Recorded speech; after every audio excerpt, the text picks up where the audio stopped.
I'm back. Chapter 4, let's go. Got a little makeshift bookmark now because I got fancy. When Jane and Elizabeth were alone, the former, who had been cautious in her praise of Mr. Bingley before, expressed to her sister how very much she admired him. "He is just what a young man ought to be," she said. "Sensible, good-humoured, lively, and I never saw such happy manners. So much ease with such perfect good breeding." "He is also handsome," replied Elizabeth, "which a young man ought likewise to be, if he possibly can. His character is thereby complete. I was very much flattered by his asking me to dance a second time. I did not expect such a compliment." "Did you not? I did for you. But that is one great difference between us. Compliments always take you by surprise, and me never." "What could be more natural than him asking you again? He could not help seeing that you were about 5 times as pretty as every other woman in the room. No thanks to his gallantry for that. Well, he certainly is very agreeable, and I give you leave to like him. You have liked many a stupider person." "Dear Lizzie!" "Oh, you are a great deal too apt, you know, to like people in general. You never see a fault in anybody. All the world are good and agreeable in your eyes. I never heard you speak ill of a human being in my life." "I would wish not to be hasty in censuring anyone, but I always speak what I think." "I know you do, and it is that which makes the wonder. With your good sense, to be so honestly blind to the follies and nonsense of others.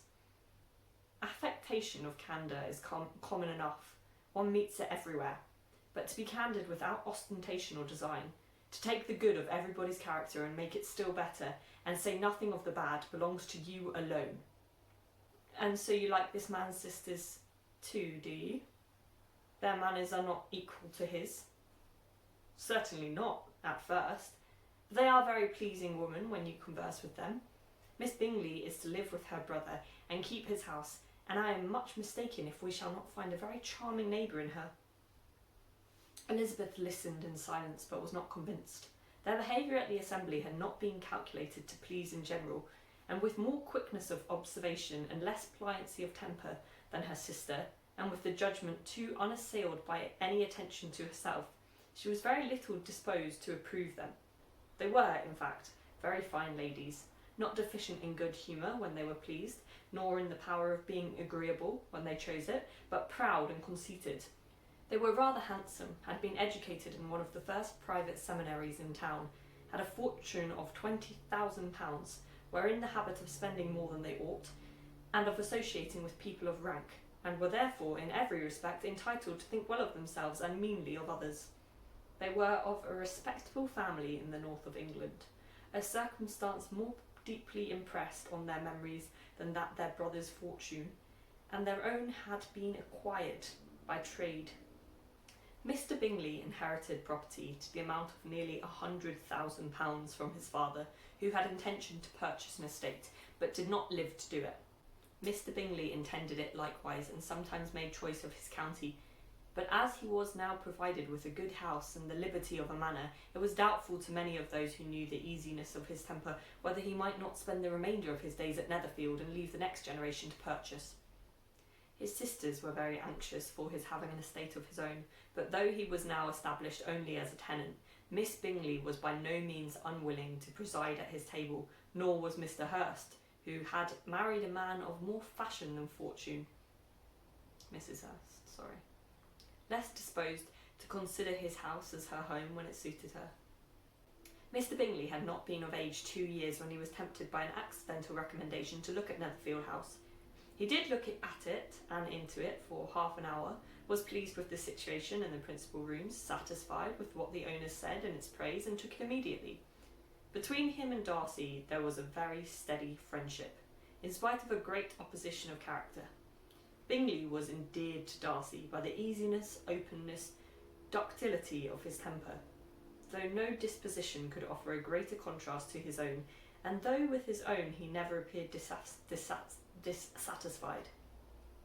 On the strength of Darcy's regard, Bingley had the firmest reliance, and of his judgment the highest opinion.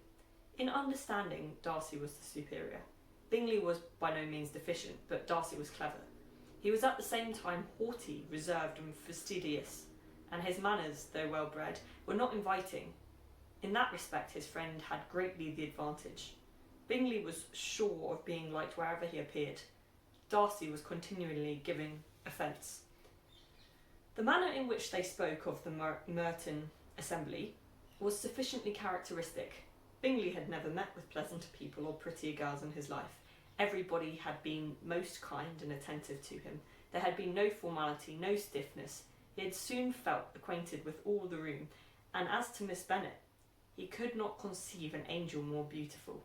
Darcy, on the contrary, had seen a collection of people in whom there was little beauty and no fashion, for none of whom he had felt the smallest interest, and from none received either attention or pleasure. Miss Bennet he acknowledged to be pretty, but she smiled too much. Mrs. Hurst and her sister allowed it to be so, but still they admired her and liked her, and pronounced her to be a sweet girl. Page is stuck. And one whom they should not object to know more of. Miss Bennet was therefore established as a sweet girl, and their brother felt authorised by such commendation to think of her as he chose. That's the end of the chapter, folks. Come back for chapter 5.